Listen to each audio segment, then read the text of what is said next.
I got 100% achievements in Starfield, so you don't have to. Cause it's a lot. I'm tired, boss. I started my journey on a mining planet on the date May 7th, 2330, which seems like a bit of a stretch. There's no way we're getting to space colonization within 300 years. No way, especially not with these guys leading the show. On my first day at the Argos Mining Company, I messed around and found out what this glowing rock does. What's all this?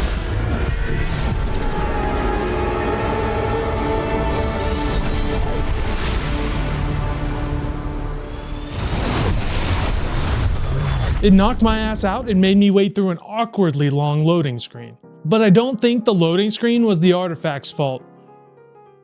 When I woke up, I was told I wasn't brain dead, and asked if I remembered who I was. I mean, of course I did. I'm Sandor Clegane, the Hound, a soldier. Why the fuck am I in space? Space Clegane. Then this dude Barrett and his wholesome little robot Vasco. I mean, look at the guy.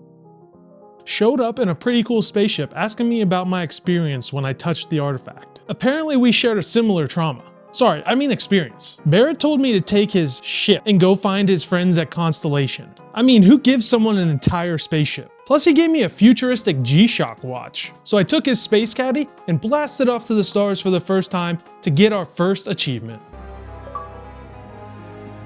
I quickly had to learn to fly this ship after I already took off in it, because right away I got in my first space battle.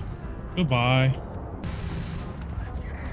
Let's just say you can call me Sean Solo. Barrett said to go find Constellation. So of course I don't do any of that. Instead go to a moon called Crete to kick some more ever-loving pirate ass. I thought it would be cool to relive Sandor's glory days and break out the melee weapons. But ultimately I found out how slow and sad the melee combat in Starfield is.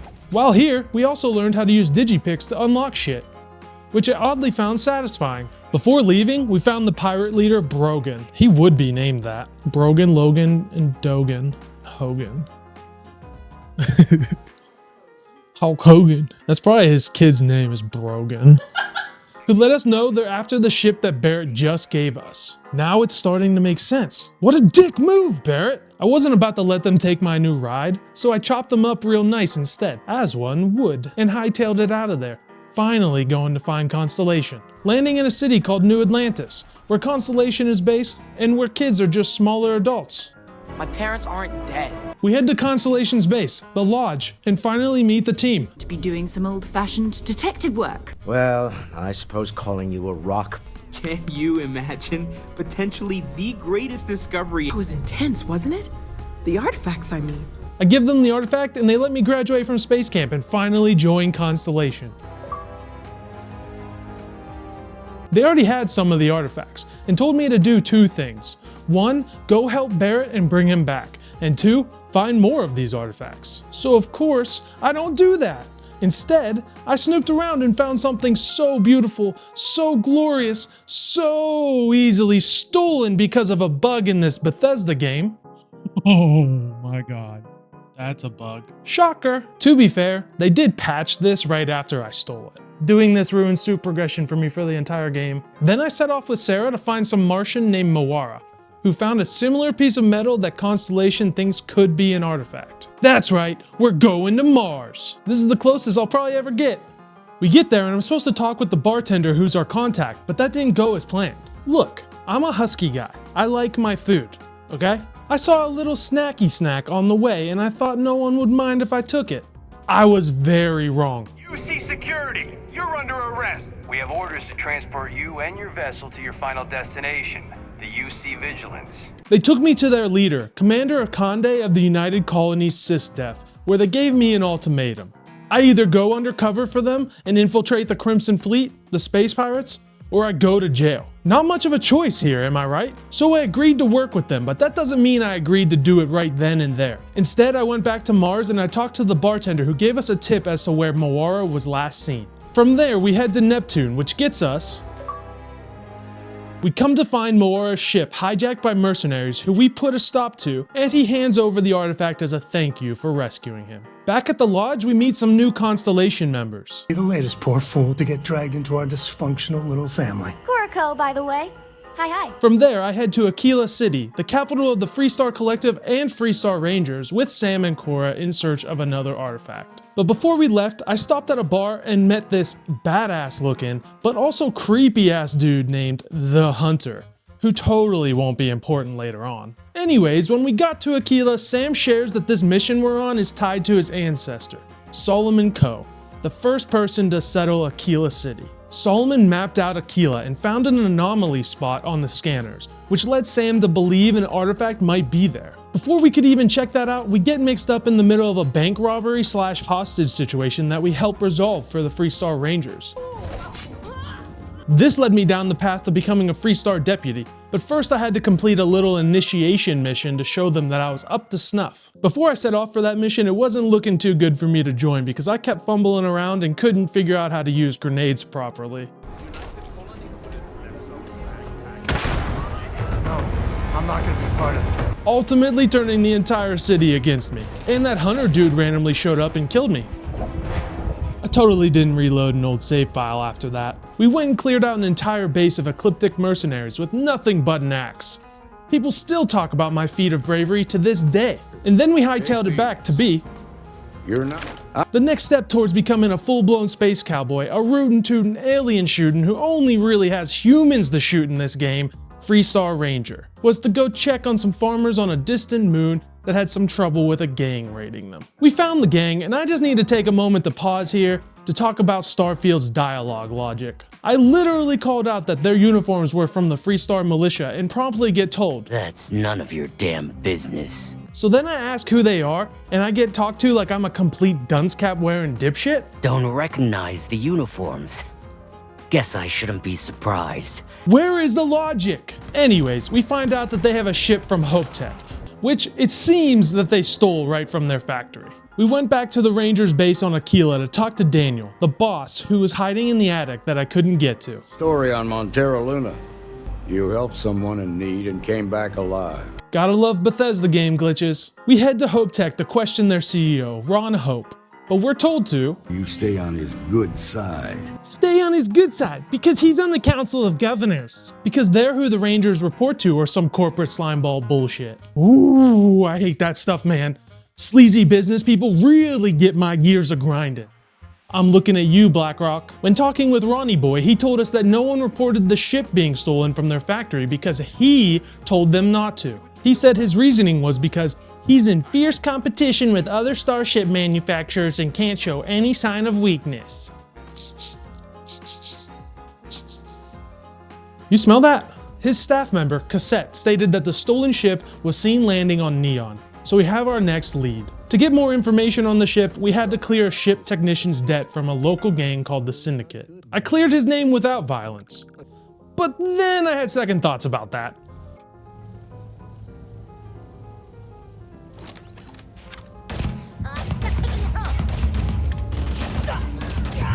I just wanted to see what was in the gun case in the locked room. It was just another stupid gun like 99% of the guns in the game. We head back to the technician and he gives us the deets on the ship thief, someone named Grace Early. Grace said she was hired by someone named Maya Cruz, an old soldier from the First, who was working with someone from inside of Hope Tech to steal the ship. We find Maya at some old mining site in an asteroid belt protected by robots. We shot Maya to hell and back, and she just wouldn't die. That's because we learned she's invincible! Just kidding, she's an NPC tied to a questline and can't die. Because there is no gravity to life or death in this game. Except, she apparently only has a few weeks to live and ain't gonna die in no jail cell. She did, however, hand over an encrypted slate with some supposed interesting information on it. We head back to Aquila to hand over the encrypted slate to the Rangers IT dweeb and get... While we were waiting for the drive to be decrypted, we head out to hunt down Marco, this tool bag. But before I could find him, I first had to go to the Red Mile. What's that, you ask? Oh, just a place where you run through a horde of bloodthirsty monsters to go touch a button on a tower, and then run all the way back while gambling sycophants bet on your chances of survival? Don't worry, your boy passed with flying colors. The hardest part was having the patience for these damn airlock doors.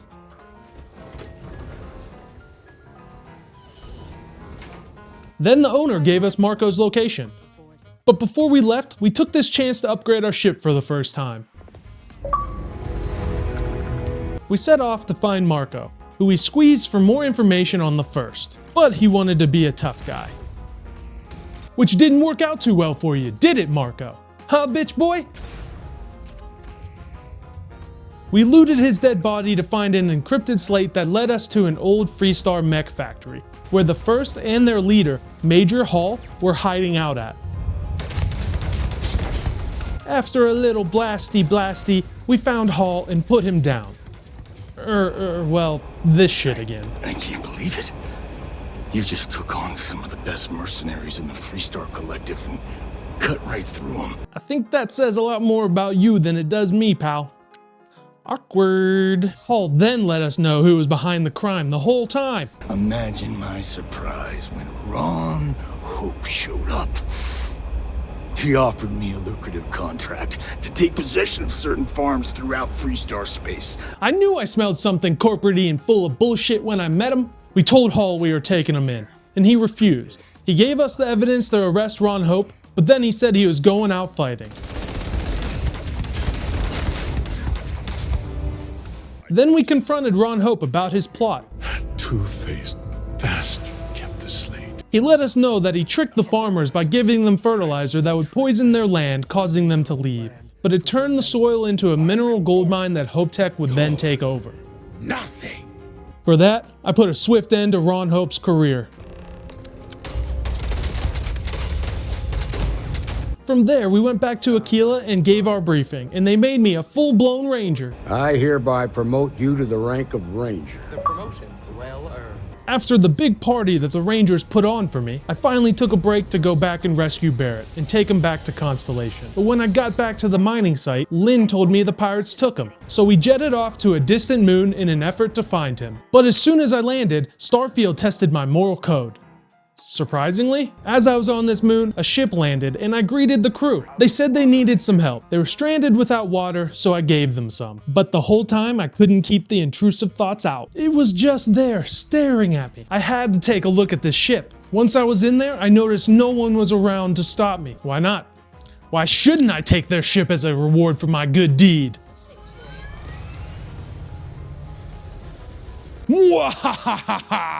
Oh, and Barrett wasn't there. So we went to another planet that, to be fair, also looked like a moon. When we get to him, the man is literally just chilling, shooting the shit with the pirates like they were best buds. I went through all this effort just to rescue him. So I might have let my anger get the best of me with this one.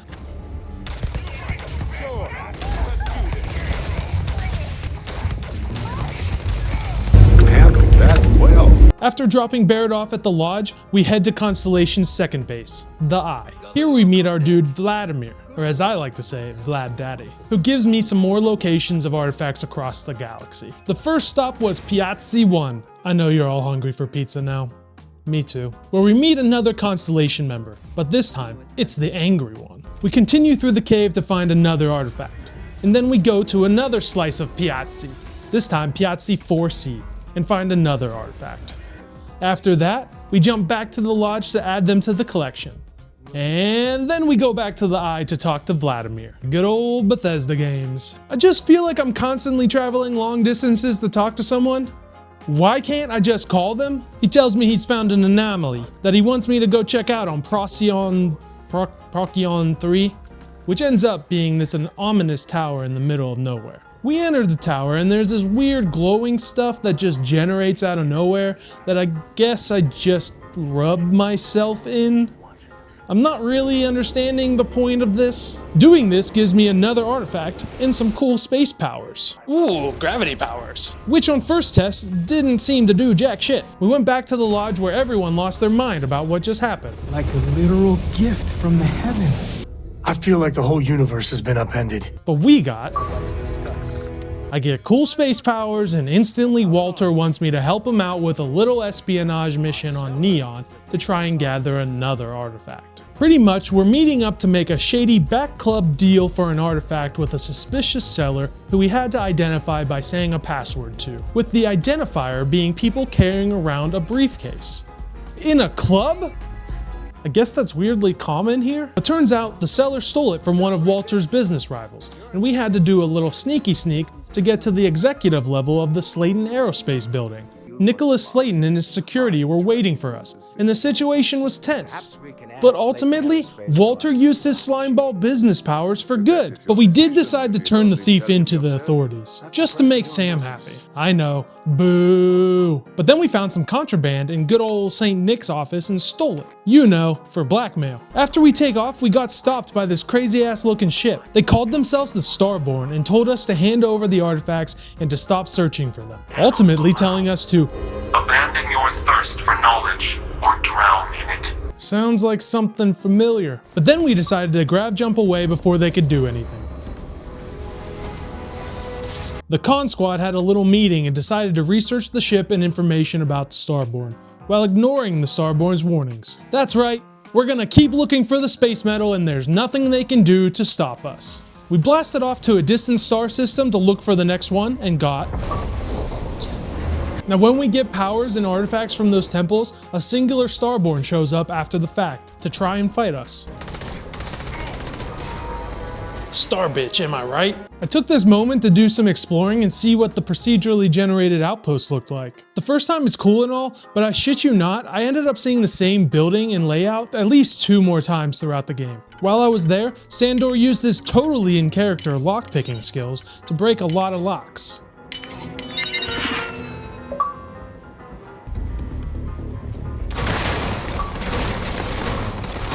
We head back to the lodge and drop off the artifacts we found before we head out to Neon to help Sam and Cora find Cora's mom, Lillian Hart, because she hasn't heard from her in a while. Get used to it, kid. We go and visit Jalen at the Freestar Rangers outpost and we search her desk and find a trail of clues which leads us to a blood-soaked apartment. Sam's really in the running for Father of the Year, but we ultimately find Lillian undercover on some distant planet. We helped her blow her cover and clear the Syndicate base and take out a Syndicate underboss to finish her mission. And then her and Sam dragged me into a therapy session. Sam then wants to take me to his favorite spot in all of Aquila and have a talk with me. And I shit you not, he took me to a balcony that is 2 feet off the ground. His favorite spot in all of Aquila is a fucking balcony. Here we confess our love for each other.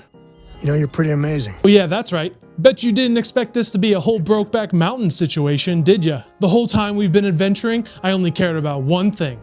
Getting Sam to like me. It's 2024, get over it. Not like I was only doing it to get an achievement or anything, and maybe it's just a little bit easier to romance the guy that's been with me the whole time. No, that wouldn't make a lot of sense now, would it? After our little romantic excursion, we head back to the lodge to talk with Vladimir about heading up to the Eye to work on some tech in order to find more artifacts. We went up to the Eye and checked in with everyone. While they worked, we went hunting a ship called the Scout and its captain Petrov to gather yet another artifact. We ended up murdering most of his crew. While doing all of this, we also got... While there, Petrov showed me the artifact. I touched it and he ran like a little coward. I surrender! I surrender! Then I took the artifact and dipped. Back at the lodge, as I'm dropping off the artifact, the Eye falls under attack. Vlad, come in. The eye's gone completely dark. The Starborn attacked the Eye and was now coming down to the lodge to get the rest of the artifacts that we had. Sam! Oh, he's still breathing! I had to make the decision between saving Sam and Vlad or defending the rest of Constellation. So of course I said fuck Sam and ran. Just kidding, but I did defend the rest of the team. Constellation packed up the artifacts and we head for safety, but on the way we get attacked by the Hunter. Hey, that's that asshole who randomly showed up on Aquila when I fucked up and attacked the city. That cool armor looking dude at the bar. He's attacking my friends and is a Starborn? We've been followed this entire time! We get to the ship and start on our way to the Eye, but get stopped by the Hunter, or Scorpius, who was impressed that I bested him in combat. So he decided to give me a little something? A laser rifle? What the fuck is this game? Then he said he made a mistake and that I might have a larger purpose in all of this, ultimately telling me to continue collecting all of the artifacts. Come on, man. Stop flip-flopping. At the Eye, we found everyone injured and completed 30 activities to get. But Sam didn't make it. Dad! Sam, can you hear me? Rip Samco and all my romance work for that achievement. Once things calmed down, we met back at the lodge and Mateo said he remembered the word unity being used in Keeper Aquilas's teachings from his religion, giving us our next clue. We head over to the Sanctum to meet Keeper Aquilas and talk some religion. We did some digging and came to the idea that something had to do with the second planet of the star system, Indum. So we headed that direction to learn more about this pilgrim. We found Pilgrim's Rest and searched for clues on Unity, which gave us another planet to head to, Hyla 2. Before we left, I decided to create my first outpost to get. When we got to Hyla 2, we found this glyph puzzle that I solved because I'm a puzzle master. The puzzle was a map pointing to the last planet in the Scorpius constellation, Oborum Prime. Autobots roll out. We get there to find the Hunter's ship. He says that I should come aboard because there is another Starborn who wants to meet me. Aboard the ship, we finally come face to face with the Hunter, who thinks anyone should be allowed to collect the artifacts and is okay with murder. And we also meet the Emissary, who thinks that only the worthy should collect them. And then the Emissary reveals his face. To be Sam! I gotta say, this part is more awkward than I thought. But not my Sam. Instead, it's a Sam Co from another universe who found Unity, a place where they are reborn. The Hunter turns out to be a different universe's Keeper Aquilas. They end up fighting over me to find my path to Unity, either with one of them or on my own. They gave me some time to think about it, but before I was able to leave to ponder it, the Emissary gave me directions to go to Earth's moon to find a path to another artifact. One that would teach me how dangerous they can be. We land and find an old research station and listen to some recordings of a test of some kind by NASA. To break the laws of physics, Canaveral. We're all pretty excited down here in NASA, I won't lie. From there, we venture down to Earth to explore the last NASA launch tower. But this planet is barren. No life to be found. We explore the NASA facility, finding one of the coolest locations in video game history with a ton of NASA history to read and learn. While there, we find the artifact and learn that NASA was using it to develop the technology to be able to grav jump.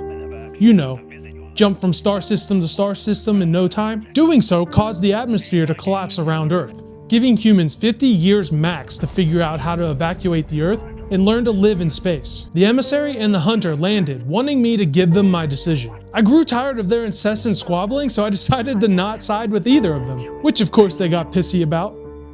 When you're ready, the Hunter and I will be at the buried temple. Meaning, we'll kill you. We head back to the lodge, explain all of this multiverse stuff to the gang, and have a memoriam for Sam. Afterwards, I head out to gather a few more artifacts. Because fuck Sam and mourning and grieving and shit. The second artifact location brought us to a research facility where we learned that there is a way to dance between universes, because of an accident that happened in an alternate universe. This shit sounds confusing, but either way we use a probe to travel between universes and decide which one we should save. The destroyed one with a dude named Raphael in it, or the one with a bunch of people in it that I have been living in, where the facility is about to explode. Sorry, Raphael. For now, I'd like to extend our gratitude. I then took a detour to gather more of the powers from the temples and to fight off more Starborn.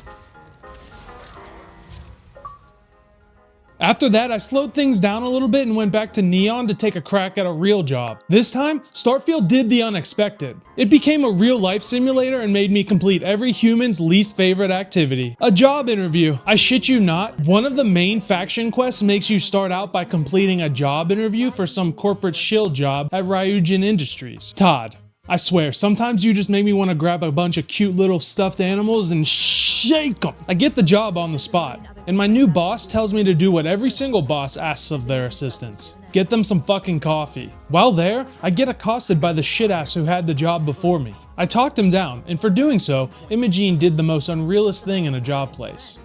Promoted me. Then we delivered the coffee to the lifeless C-suite that runs this shindig. This introduction was not annoying.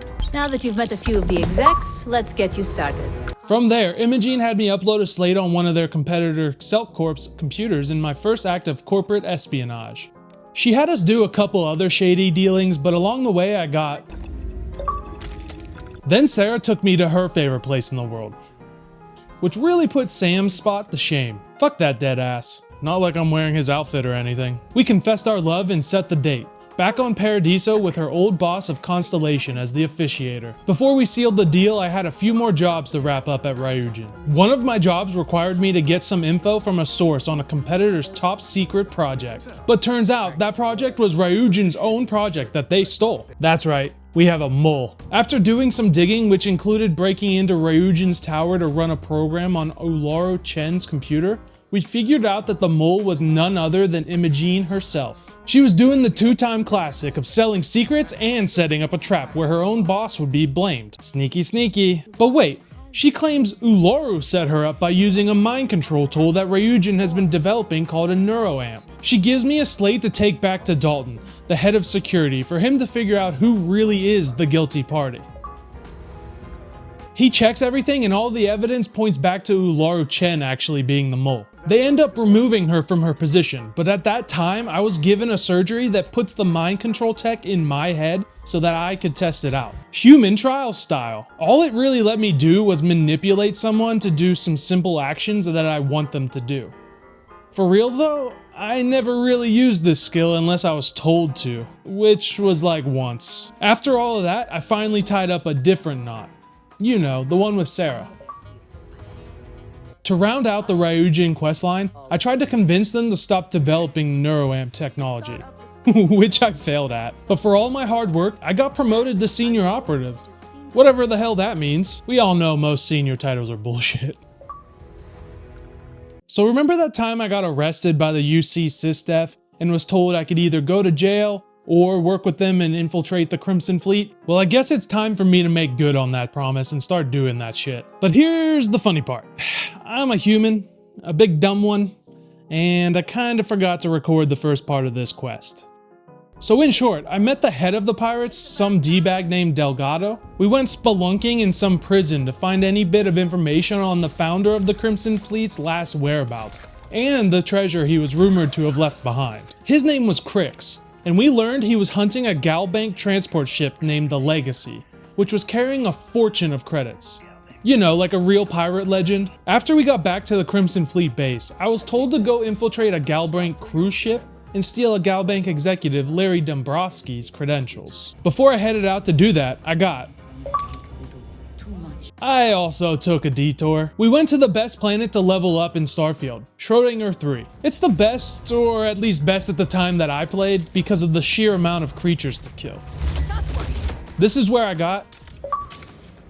Now back to the mission. I get on the ship and dig up some dirt on the executive by talking to some rich people at a private gala. We found out that Dombrowski was working to defraud Galbank, so we blackmailed him into giving us what we want. And along the way, we also stole the award that they were giving out at the gala. With those credentials, we found the lost Legacy transport ship's last known location was outside Bannock 4. The only problem is that Bannock 4 is something called an EM-class gas giant, and getting close will fry the ship's circuits. We figure out that we need something called a comm spike to figure out exactly where the ship is. I go back to UC SysDef to report in, and then after that, we meet a Crimson Fleet contact that smuggles us into a UC star station to steal the comm spike. After what seemed like ages traversing this station, getting berated by peons, and Andrea losing her head, yeah, I kicked Sarah to the curb. We finally yoinked the prototype ship with the comm spike and jumped out of there. We dropped the ship off at the quay and then head back to the UC Vigilance to report what we'd done. After making some alterations to my ship with the new parts, Commander Akande lets me know that we cannot take Crix's treasure back to the Crimson Fleet, or else UC SysDef will be SOL. Once I get the money back to UC SysDef, they'll start an attack on the fleet. With that, we jumped to Bannock 4 and finally found the Legacy ship. On board, it was a ghost ship where we found recordings of the ship's crew in their final days. This is honestly one of the better stories in the game, and that stuff was pretty chilling, to be real. We found out that Crix got stuck on the ship as well, and we ended up finding his body. Ooh, money. His own right-hand lady two-timed him and sabotaged his ship to make sure that the EMP field would 100% leave him stranded. There's no good pirates out there. As soon as I downloaded the money, the ship started falling apart. When I got back to my ship, I was left with a choice. After seeing what these pirates do to each other, I went against every childlike urge in my body, and I went with the narcs. And the battle commenced.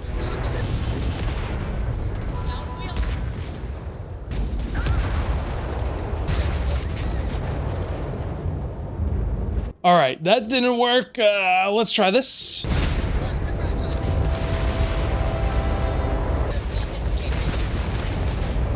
We boarded the key and took out all the people I had grown close to.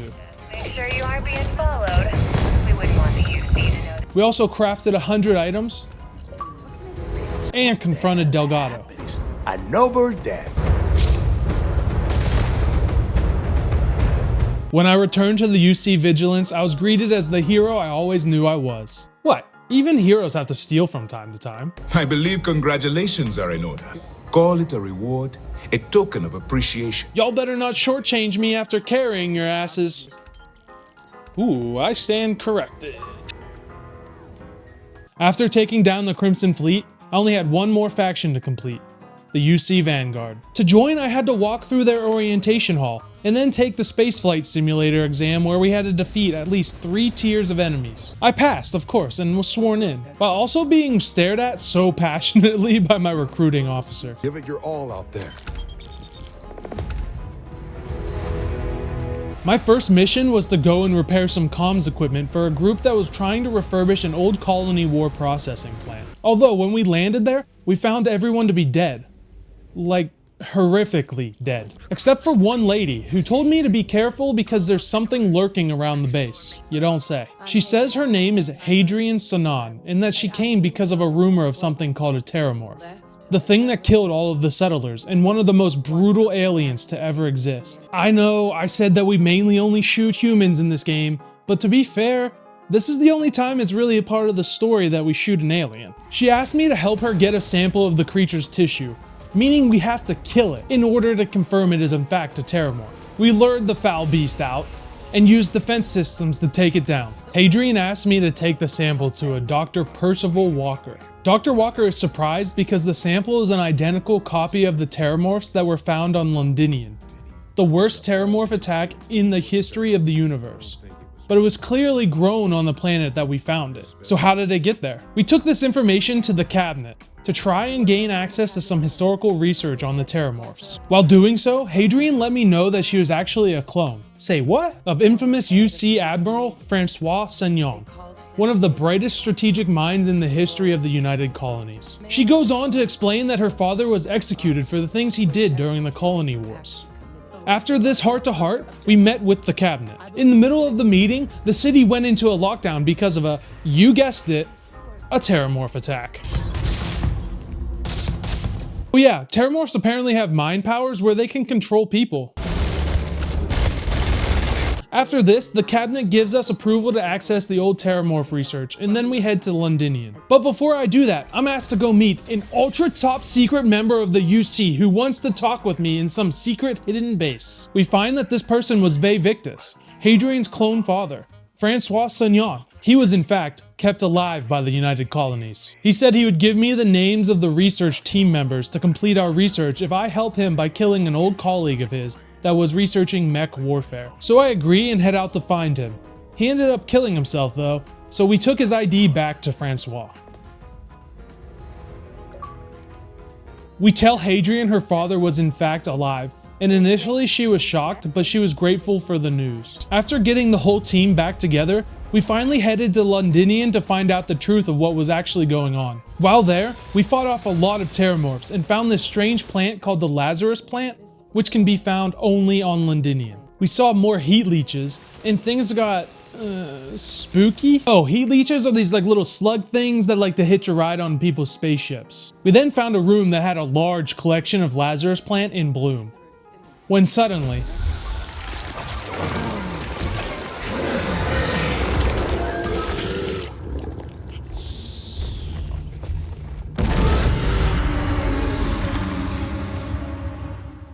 that's right, terramorphs form from the combination of heat leeches and Lazarus plant spores. We caught and killed that terramorph, and then we learned the most evil mastermind detail about all of this. Admiral Sanan, we need to make the evacuation request. That's my father he's addressing.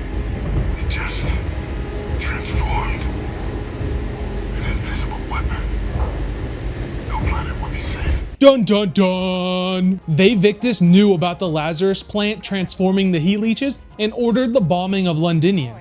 and his own UC soldiers to hide the secret. Could he have orchestrated the New Atlantis Terramorph attack too, while being imprisoned? We head back to New Atlantis to confront him, where he finally confessed. He claimed he did it to correct his family's fallen honor, reset Hadrian's and his career, and pin it all on his old colleague, Dr. Orlace. He orchestrated it all. Then he also wanted to be the hero, with the end game of all of this being the extermination of all Terramorphs and saving lives. Hey jackass, you could have done without killing your own soldiers. I let Hadrian know he confessed to the crimes and she agreed he needs to pay. So we provided the cabinet with the evidence that we had. Along with him being taken care of, we decided on a plan to remove heat leech populations by releasing another alien that eats heat leeches called the Asylees to all of the planets in all of the settled systems.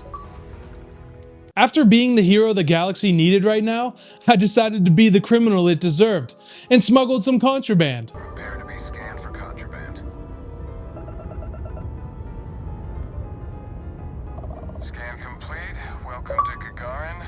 You are cleared to land. After that, we took the new outpost building feature for a spin, which at first was pretty cool, but ultimately plays very little into the importance of the game. Other than for completing achievements, I found little enjoyment in this. I think because there's no real reason to really do it. Anyway, we produced 500 total resources with our outposts and got.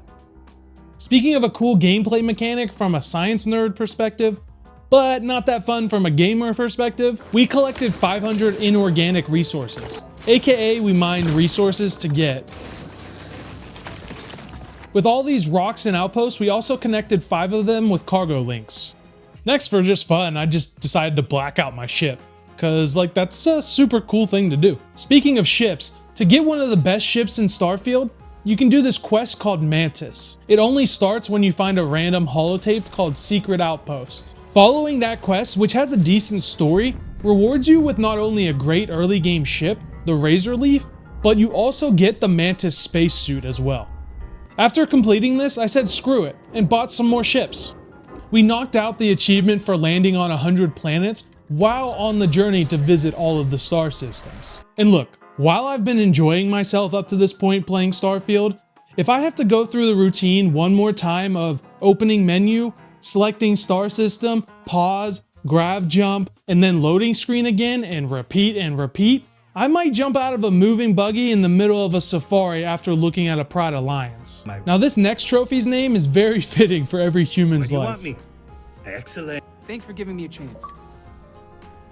Now for the Grandmaster Grind achievements in Starfield, getting to level 50 and 100. To do this, I went to a planet like Venus that has both nickel and cobalt resources. First, I had to make sure I had the rank of 3 on the planetary habitation skill, to be able to build outposts on toxic planets. Then we built as many nickel and cobalt extractors and storage as we could, and connected them all. I built myself a bed and an industrial workbench, and we were cooking with fire. Lastly, I had to sell my soul to the devil to buy the patience to sit here and repeat this motion. Sleep for 1 hour, make a ton of ISO-centered magnets, repeat, for 5 freaking hours.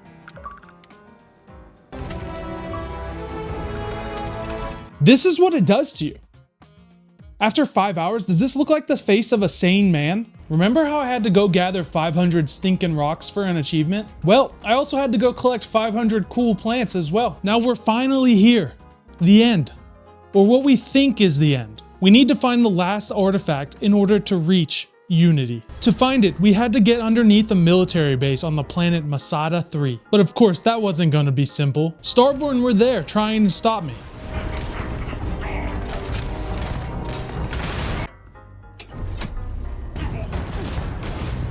But finally, we cleared them out and entered the buried temple to gather the artifact.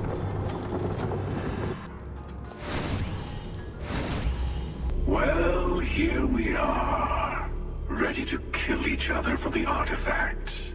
But in here, we're met by the hunter and the emissary, ready to fight. I'm sorry it's come to this. But I persuade them to break the cycle that they have been purposely trapped in. They give me their artifacts and then let me take the final one.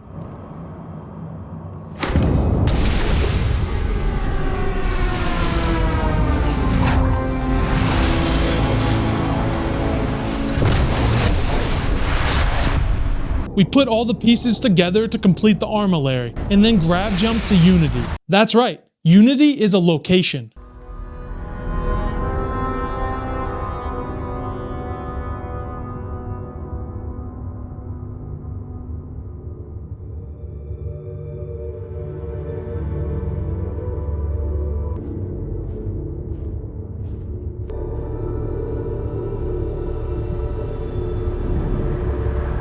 You made it.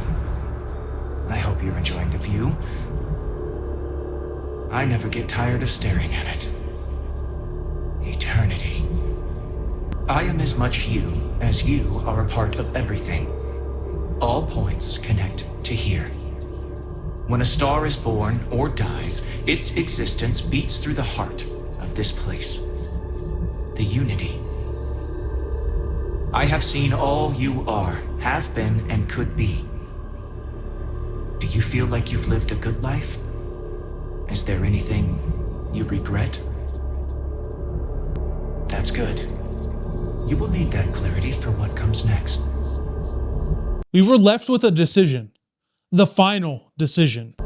In order to become Starborn, you must give the universe one last thing. Yourself. Walk into the gate of light, and you will become Starborn. Everything will vanish, and you will awaken somewhere else. But that isn't your only potential destiny. You can turn around, walk away from the Unity until the stars fade away, and you will wake up on your own ship. In your universe, you could live out the life you have. What did I choose? Of course I chose to go through. What the fuck? I wanted the achievement. Jeez, did you forget what we were here for?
So that's it. That's Starfield. There's a lot more that I didn't complete though. There's a ton of side quests. I think honestly hundreds.